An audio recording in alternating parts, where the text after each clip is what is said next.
영지가 쇼미 11에서 우승을 차지했습니다. 이로써 고등 래퍼 첫 여성 래퍼 우승, 쇼미 첫 여성 래퍼 우승, 고등 래퍼 쇼미 통합 우승이라는 전무후무한 기록을 세우죠. 경연곡 음원 성적도 좋았고요. 내 시선은 위못 따라와 내 꿈은 어설프게 무너지는 이 차라리 안 되걸 그치 죽더라도 이빨 꽉 깨물고 댐벼 뭐든지 우리 엄마 말도 잘 안 듣던 내가 네 말은 왜 힙합 난 힙합 I don't mind it 차례대로 대장에는 아니야 오마카세. 근데 이번 쇼미 우승은 참 찝찝했습니다. 영지를 살리기 위한 제작진의 서포트가 그냥 아예 대놓고 보였으니까요. 그래서 회차가 거듭될수록 영진 이런 비난을 받아야 했습니다. 결국 엠넷의 영지 밀어주기의 피해자가 영지 본인이 돼버린 거죠. 그리고 영지가 밝힌 쇼미 출연 계기, 이게 또 곱지 못한 시선을 받았어요. 음악의 공허함을 느낀 래퍼가 그걸 쇼미에 도전함으로써 그 해답을 찾는다?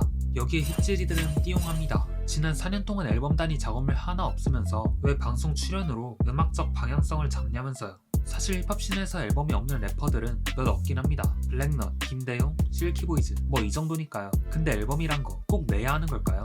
음악 스트리밍 사이트가 음반 시장을 집어삼키고 있는 지금 앨범 단위 작업물을 만드는 건 시간 낭비 아닐까요? 또 앨범을 만들었다고 해도 솔직히 그 가수 팬 아니면 누가 시간 내면서까지 풀랭스로 듣겠어요. 듣다가 물리기 십상이죠. 차라리 그 시간에 뉴진스 거 듣는 게 이득입니다.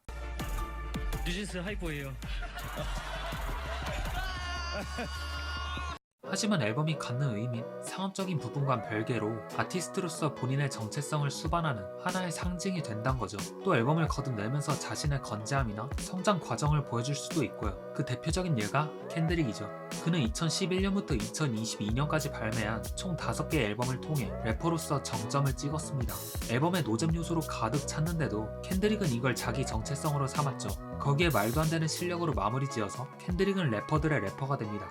근데 이걸 쌈디 입장에서 본다면 얘기가 약간 달라질 수도 있긴 해요. 쌈디는 게으른 래퍼의 대명사였습니다. 슈프림 팀 해체 이후 앨범 단위 작업물이 없단 게 그 이유였죠. 하지만 간간히 내는 싱글이나 피처링에서 보이는 쌈디의 미친 피지컬, 이는 대중들에게 환호를 받으면서도 왜 이런 실력으로 일을 안 하냐며 동시에 까였습니다. 나중엔 이게 밈이 되기도 했었죠. 한순간에 놀림이 대상이 된 쌈디는 그간 오랜 시간을 공들인 끝에 드디어 정규 앨범을 드랍했습니다. 나의 삼촌 이름은 정진철, 직업은 패션 디자이너. 나의 삼촌 이름은 정진철, 직업은 패션 디자이너. 나는 나를 다치게 해야 그제서야 정신이 들어. 내 감정을 헤아려주는 거 못하겠어 진심으로. 어차피 집으로 돌아가면 다시 외로워질 우리 사랑을 하고 있다 해도 외로운 그 기분이 영원히 계속될 걸 알게. 정규 드랍 전 쌈디의 떡밥은 리스너들의 기대감을 높였습니다. 하지만 막상 앨범을 들어보니 기대에 못 미쳤어요. 사람들은 쌈디의 타격감 있는 랩을 원했지만 앨범을 끌어가는 쌈디의 힘은 미약했습니다. 근데 이런 무기력한 래핑이 이 당시 쌈디의 감정을 투영한 거였어요. 완벽주의 성향, 앨범에 대한 부담감, 그리고 앨범 자체가 갖는 무거운 분위기, 이런 것들이 감정적으로 올라오면서 무덤덤하게 랩을 할 수밖에 없던 거죠. 그래도 그렇게 기다리던 첫 정규치곤 아쉬운 작업물이란 건 어쩔 수 없었습니다. 그러나 쌈디는 1년 뒤 화기연금을 통해 리스너들의 갈증을 다 해소시켰죠. 우리가 알던 그 쌈디 모습으로요. 난 돈을 부를 거야 앞으로도 가사에서 어쩌면 이게 내가 원하던 내 모습이지. 노래가 좋으면 좋았지 왜 갑자기 귀에 흘러. 고맙긴 한데 I don't wanna group you love. 난 아까부터 제 엉덩이에서 눈을 못 쇼하고 있는 난 여전히 two for the money. 날짜를 check 내 투어 시즌. 난 뜨거운 여름 그저 취하지 내 목에 손목에 싸구려.